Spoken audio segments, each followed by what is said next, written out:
The harrowing case of Erica Parsons, a young girl subjected to severe abuse and exploitation, unveils a deeply disturbing underbelly of our society. This case reflects a tragic failure at multiple levels: familial, societal, and institutional, culminating in a heartbreaking loss of a vulnerable life. Introducing Private Internet Access, the world's most transparent VPN provider. With over 30 million downloads, they've become the go-to solution for streaming enthusiasts and anyone looking to protect their privacy. Here's some incredible news.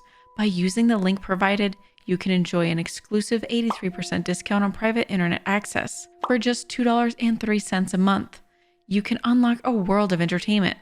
And as a bonus, they'll give you 4 extra months completely free.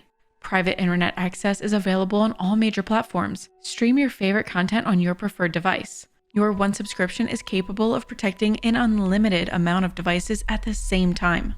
The VPN works seamlessly with all major streaming services, unlocking a world of content no matter where you are. And yes, they support peer-to-peer file sharing. Private Internet Access prioritizes your privacy. They never record or store user data, and their no logs policy has been proven multiple times in court and verified by a third-party audit from Deloitte. By using Private Internet Access, you can hide your IP address and encrypt your internet connection. Say goodbye to prying eyes. Have commitment issues? Don't. Signing up for Private Internet Access is risk-free. They offer a 30-day money-back guarantee, and their dedicated 24/7 customer service team is always ready to assist you. Link for this amazing offer in the description below. Now let's get back to the video. In the quaint city of Concord, North Carolina, lives a kind-hearted couple, Sandy and Casey Parsons. Fate presents an opportunity to change a life, and they willingly accept it. Sandy's sister, Carolyn, finds herself in a predicament. She is pregnant, alone, and fearful for her unborn child's future. So with hopes high and hearts full of love, Sandy and his wife, Casey, decide to adopt the baby. This adoption concluded in the spring of the year 2000. It is a beacon of hope for a better life for the little girl they name Erica. Erica, despite her challenging start, is a remarkable child. She loves horses and radiates life. Although she has a minor hearing impairment, she does not let it affect her youthful life. Like the other children at the Parsons household, she is homeschooled. The lack of regular school interactions is substituted with quality family time, learning at her own pace, and in the comfort of her own home. As the years pass, the Parsons household resonates with the usual din of family life. But in the summer of 2011, a strange twist comes their way. A woman claiming to be Erica's biological grandmother, Nana, makes contact. This mysterious woman's horse ranch in Asheville, North Carolina, and Erica's love for horses kindle a bond. Eventually, Erica decides to go live with the newfound grandmother. Erica leaves all her belongings behind, since Nana promises to take Erica shopping for new clothes. During Erica's absence, Sandy and Casey forward all the financial aid they receive for Erica's care to Nana. Casey assures everyone that she'd been in touch with Erica. However, in 2013, a storm hits their peaceful lives. Their oldest son, Jamie, who has been thrown out of the house following a bitter argument, makes an unsettling claim. Jamie accuses Sandy and Casey of taking the life of Erica, who he says hasn't been seen for a year and a half. Sandy and Casey deny these accusations. Sandy paints Erica's lack of contact as a typical teenage rebellion, expressing confidence that Erica is safe with Nana, despite not having seen her since 2011. Despite the spiraling whirlwind of allegations and the looming shadow of the unknown, Sandy and Casey hold firm, asserting their innocence. They claim they always act with Erica's best interest at heart, insisting that their intention has always been to provide Erica a better life. The pair goes on to the Dr. Phil show, professing their innocence and explaining that the accusations are unfounded. After knowing her biological grandmother for 6 months, we agreed to let Erica spend 3 weeks with her grandmother. We had agreed that Nan would call us about a week before the 3 weeks was up. Nan did call, and when I was on the phone with her, Nan asked me, could Erica extend her time? I told Nan that was fine. After living with Nan for 2 months, Nan told us that Erica did not want to come back home. Erica wanted to stay with her permanently. In the background, I could hear Erica say, I don't want that bitch coming to my birthday party, and tell that bitch don't come up here. That hurt a lot. I raised Erica for almost 14 years. I was her mother, and that's the last time I heard from Erica. About a week and a half later, when I dialed Nan's phone, the phone stated that it was not receiving calls. I thought that Erica had blocked our number. I tried the number over and over for weeks. Then after about 2 months, the phone didn't work. The last time I dialed was probably a year ago, and another person answered and didn't know who I was. What was going through my mind was I wasn't worried. I knew Erica was safe. I understood that Erica was probably scared I would bring her home. I wasn't concerned about Erica's well-being. Nan had always held up to her word, and this was a mutual agreement. It's not like Nan took her and ran. I told her, okay. But before they appeared on the show, things had begun to take a turn. Soon, the seemingly perfect life the Parsons try to paint for Erica begins to shatter. As the police delve deeper into the mystery surrounding Erica, they reach out to interview the Parson children and other family members. The tales that they weave cast a chilling light over Erica's life with her adoptive parents. Jamie, Erica's brother, recounts tales of terrible abuse at the hands of Casey and Sandy. Casey, he reports, would often cruelly bend Erica's fingers back until they snap, forcing Erica to place her trembling hands over the stove's flame. In addition, Jamie relates stories of relentless beatings where Erica, under a barrage of belt lashes, would fall victim to Casey's unfettered wrath. He claims that their mother would force Erica to consume dog food and condemn her to sleep on the cold, hard floor. There are harrowing tales of prolonged and inhumane punishments, with Erica being made to stand in a closet for hours, even days. The closet becomes a prison where Jamie claims Casey would regularly enter to unleash a torrent of physical abuse, especially when Erica had no choice but to relieve herself in the closet due to Casey's refusal to grant bathroom privileges. There are mentions of severe injuries, a broken arm that their mother mend herself in a pitiful attempt at a cast, leading to permanent disfigurement of Erica's arm. This horrible tale of abuse, spun by Jamie, is confirmed by other family members who too bear witness to Casey's reign of terror. Casey's mother joins the rest, sharing her first-hand accounts of the atrocities committed against Erica. She narrates how Erica would be sent to live in a hallway or a bedroom closet as punishment for minor infractions, recalling how Erica was made to stand in the corner by the Parsons household TV. She admits Casey's openness about the abuse, sometimes even assaulting Erica in her presence. Further echoing Jamie's account, she mentions Erica's forced sleeping arrangements on the floor, her unkept appearance due to Casey's refusal to let her bathe, and her gnarled fingers from the repeated cruel bending. To better understand how such extensive abuse managed to stay hidden for so long, she reveals that Casey had withdrawn her children from public school early in their lives, choosing to homeschool them instead. However, instead of enhancing their education, Casey used this strategy to isolate Erica from potential whistleblowers such as teachers or administrators. Corroborating Jamie's grim narratives are Erica's adoptive sisters, who attest to Erica's torment, sharing how Erica would be forced to eat from dog or cat food cans. They confess to attempting to sneak scraps of food to her, but their efforts would result in Erica being beaten if caught. Adding another layer to Erica's suffering, they reveal that their father, Sandy, would sometimes participate in the abuse.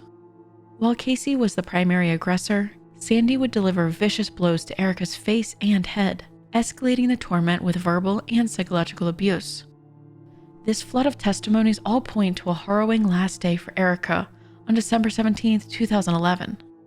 According to Jamie, she is locked in the bedroom closet, her body marked with infected wounds, and her skin turning black. Despite her pleas of being unable to breathe, Casey simply dismisses her, ordering her back into her corner.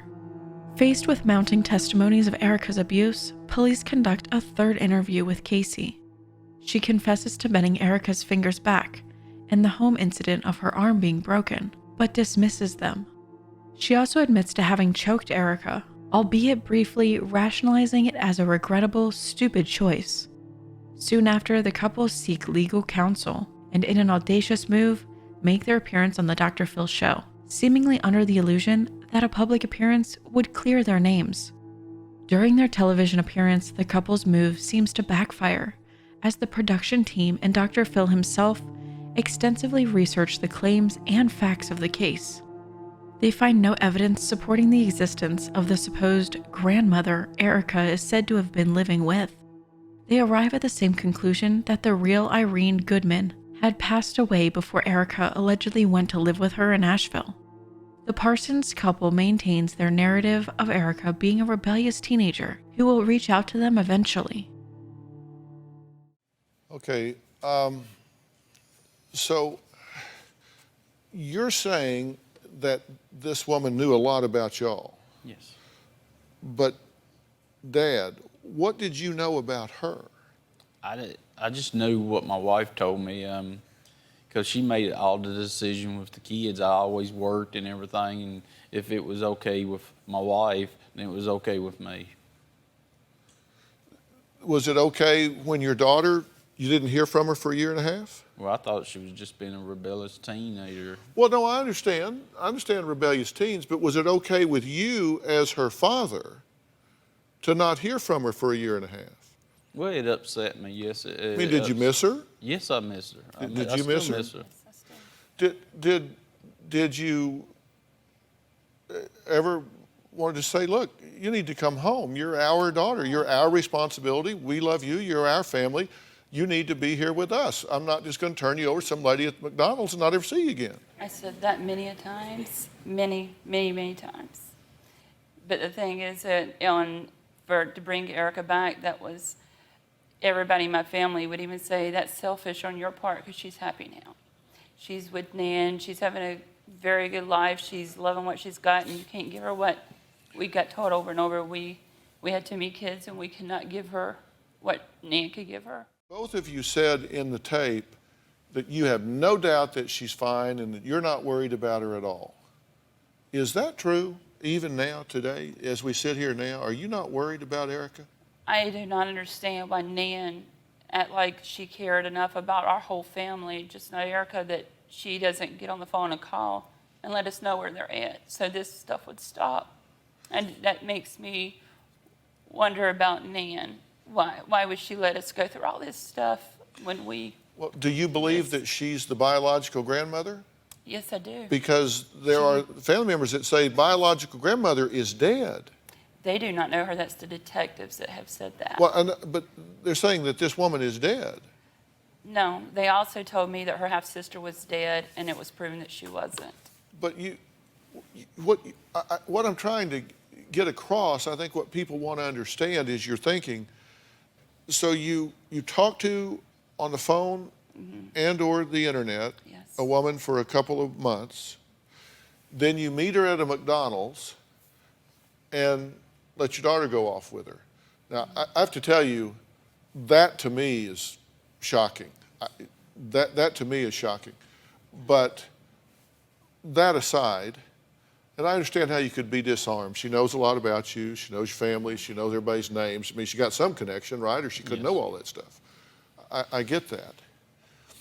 But then you last talked to her, your last words that you hear from her is in February of 12.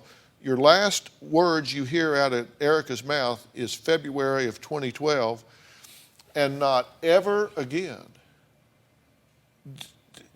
Did you give permission for her to never call you back? Did you tell Nan, okay, you got her, do whatever you want to with her? I never discussed about her calling. I figured she was in very good hands, and Erica, with the last words of Erica said and the names in the way, I knew Erica didn't want to be contacted by us. Okay, but it's your child, right? This is your child. Yes. The show takes an intriguing turn when a polygraph examination is conducted. Casey, on the day of the test, claims to be experiencing severe pain. Despite being offered pain medication and a chance to take the test the following day, she refuses. Meanwhile, Sandy does undertake the polygraph exam. The results, revealing extreme deception, do not come as a surprise. Despite his denial, the polygraph results strongly indicate his involvement in Erica's disappearance. Their defense attorney futilely argues that Sandy perhaps did not comprehend the question. Jack, you asked two questions here, but only testing one issue, correct? Exactly right. And the question you asked of Sandy is, did you deliberately cause Erica's disappearance? Now, you didn't ask him if he had killed his daughter. Why did you not ask him that? Quite frankly, we don't know that she's dead, so that would not be a good question. All right, then the second question, a variation of the first, you said, did you have a plan to cause Erica's disappearance? And his answer to both questions was? No. All right. And you say here that the results to both questions was strongly deceptive. That's correct. The numerical scoring for that particular format was -9. In order for him to have failed this test, he would have needed a -4 or above. And so he was what I consider strongly deceptive to those relevant questions. This wasn't really even a close call. This was not a close call. It was just quite clear. Carlisle, what's your comment? We know that there are problems in what Sandy and Casey have been saying as far as logically.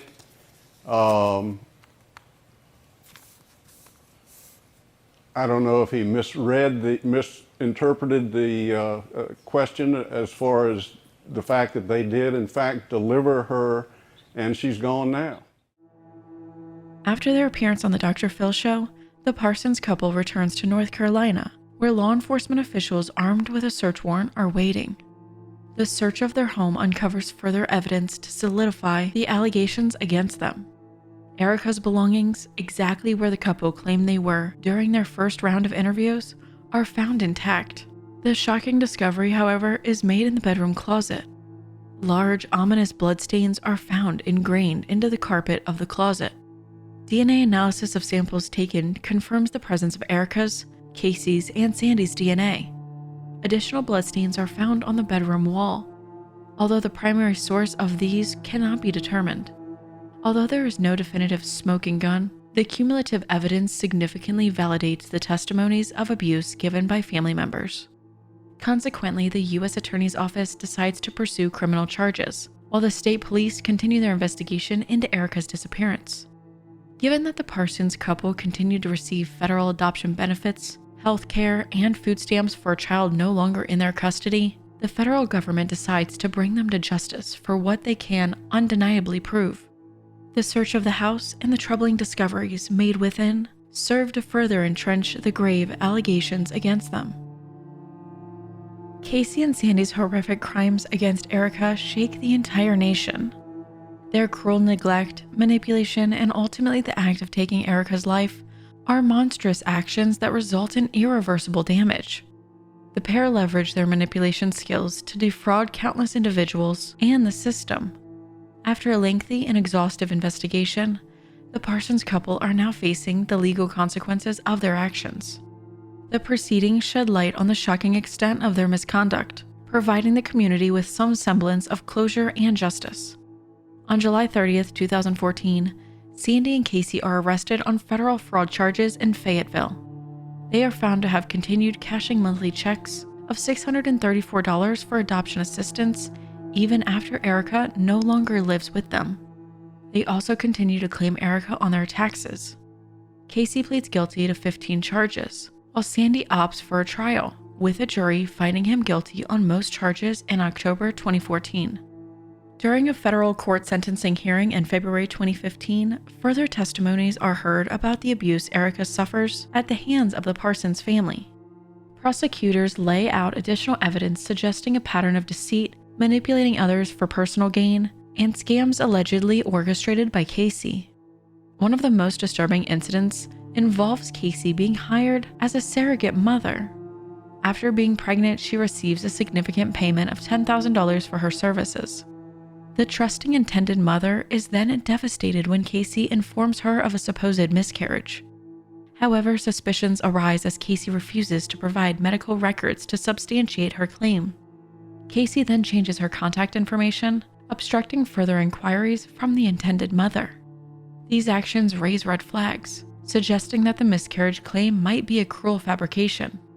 In a shocking twist, Casey is then found attempting to sell the baby to her sister Robin.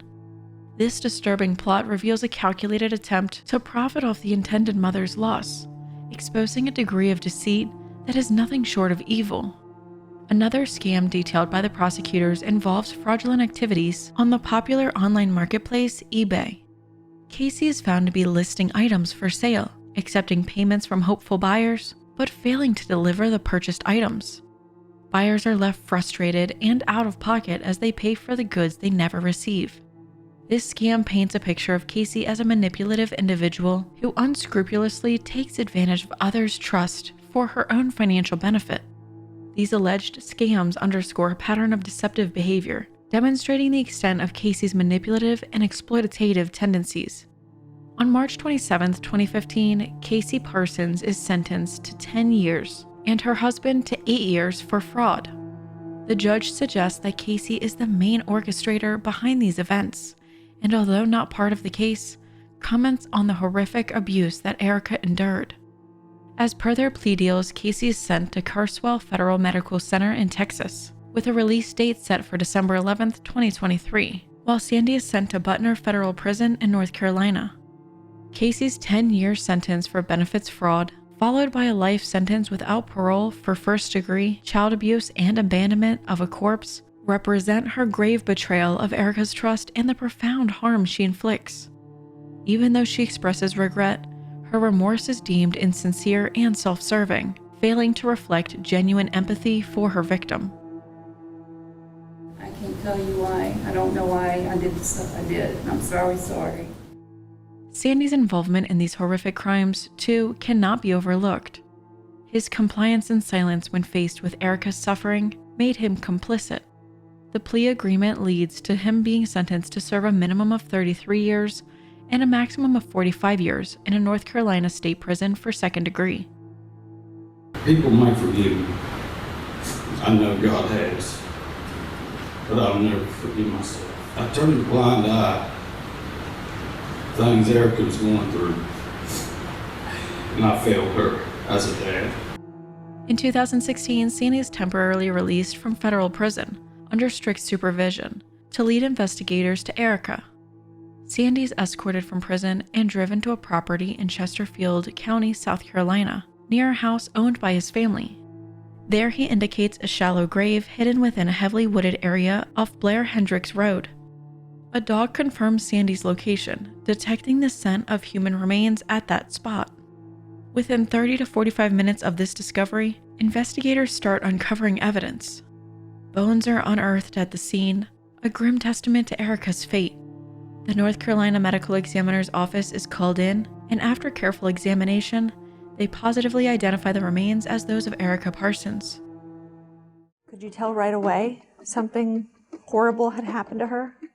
Yes. I had never seen the level of trauma that was written, because it was everywhere. This poor child had been beaten chronically for a very long time. She was tortured. She was. An old injury that this part was crooked and it was turned. All of the trauma to the part of the back of your shoulder blade from beatings that you had new bone growing on top of bone and growing and microfractures. So that means she was repeatedly beaten and her bones were trying to heal themselves. Yes. To only be broken again. Yes. The tragedy of Erica Parsons' story brings attention to the many children who suffer abuse in the confines of their own home. It underscores the importance of vigilance and reporting any signs of child abuse, no matter how subtle they may appear. But it also demonstrates the strength of justice when a community unites against evil. Erica's memory will always serve as a beacon, reminding us of the need to protect the most vulnerable in our society, children. Now let's look at the possible psychological reasons as to why the Parsons may have committed their heinous crime. It is essential to note, though, that this analysis does not absolve the Parsons of their crimes, or negate the importance of legal consequences they faced. The cognitive theory founded on the premise that our thoughts control our actions may explain the deviant behavior of the Parsons. As the name suggests, the cognitive theory fundamentally revolves around the cognitions or thoughts of an individual and how these thoughts guides one's behavior, emotions, and attitudes. Therefore, understanding the Parsons' cognitive processes can illuminate the pathways that led them towards their heinous acts. In the realm of cognitive theory, cognitive distortions are one of the most influential elements that can mold a person's reality perception, skewing it away from what is objectively true. These distortions are often irrational and inflated, acting as self-deceptive justifications or misconceptions that fortify negative beliefs and emotions, thereby creating a feedback loop resistant to change. They effectively act as a filter, coloring a person's view of the world and their actions within it. In the case of the Parsons, the cognitive distortion of minimizing was likely a primary mechanism through which they justified their reprehensible actions. Minimizing is a type of cognitive distortion wherein an individual trivializes their own actions or behaviors, reducing them to a level of insignificance that mitigates any feelings of guilt or remorse. This distortion is particularly insidious as it enables the individual to maintain a distorted self-image that is incongruent with their actions. For the Parsons, this process of minimizing likely functioned as a psychological shield, protecting them from the stark reality of their actions. By continually downplaying the severity of their abuse towards Erica, they could convince themselves and attempt to convince others that their actions were not inherently harmful, or at least not as harmful as they indeed were. They may have couched their abusive behavior in language that made it seem less severe or even normal, thus twisting their perception of reality to align with their desires.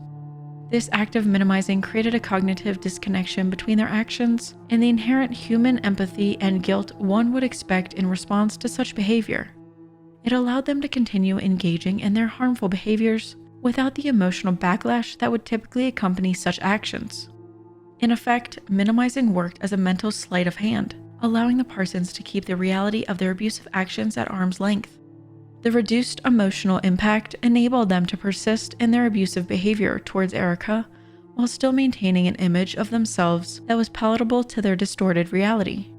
This mechanism perpetrated their abusive actions, continually reinforcing the cycle of cognitive distortion and abusive behavior. The cognitive distortion of blaming adds another layer of complexity to the Parsons' psychological makeup. Blaming in the cognitive theory context refers to the attribution of personal mistakes, shortcomings, or transgressions onto someone else, thereby deflecting responsibility and maintaining a more favorable self-image. This distortion often works in conjunction with denial, a psychological defense mechanism that enables individuals to refuse acknowledgement of certain painful realities. In essence, blaming and denial serve as two sides of the same coin, both working to safeguard the individual's self-perception from the encroachment of guilt or self-reproach that typically accompany wrongdoing. In the Parsons case, this blame mechanism likely played a significant role in their decision-making and justifications. The Parsons, rather than accepting responsibility for their abusive actions, may have shifted the blame onto Erica herself. By positioning Erica as the cause of their abusive actions, perhaps painting her as difficult, disobedient, or deserving of punishment, they effectively created a narrative that absolved themselves of guilt and accountability. This cognitive distortion allowed the Parsons to view their actions not as abusive or wrong, but as necessary reactions to Erica's perceived shortcomings. Instead of seeing themselves as the cause of Erica's suffering, they were able to twist the narrative and place Erica at the heart of the problem, thereby creating a cognitive loophole that circumvented guilt and self-reproach. Blaming thus offered a convenient escape route for the Parsons. They externalized their wrongdoings, assigning responsibility to Erica, which allowed them to sidestep the emotional toll their actions should have imposed. This blame shifting served to perpetuate their abusive actions, as each act of blame reinforced their distorted belief that Erica was the problem, not them. Their distorted cognition created a vicious cycle, feeding and being fed by their abusive actions. By attributing their abuse to Erica, they effectively absolved themselves of any blame, setting up a dangerous dynamic where their abusive actions were rationalized and perpetrated. Understanding this cognitive mechanism is vital to comprehend how individuals like the Parsons can engage in such damaging behavior while still maintaining a distorted sense of innocence and justification. The case of the Parsons, with their cruel and exploitative actions towards Erica, is a deeply distressing case that highlights the harrowing realities of child abuse and neglect.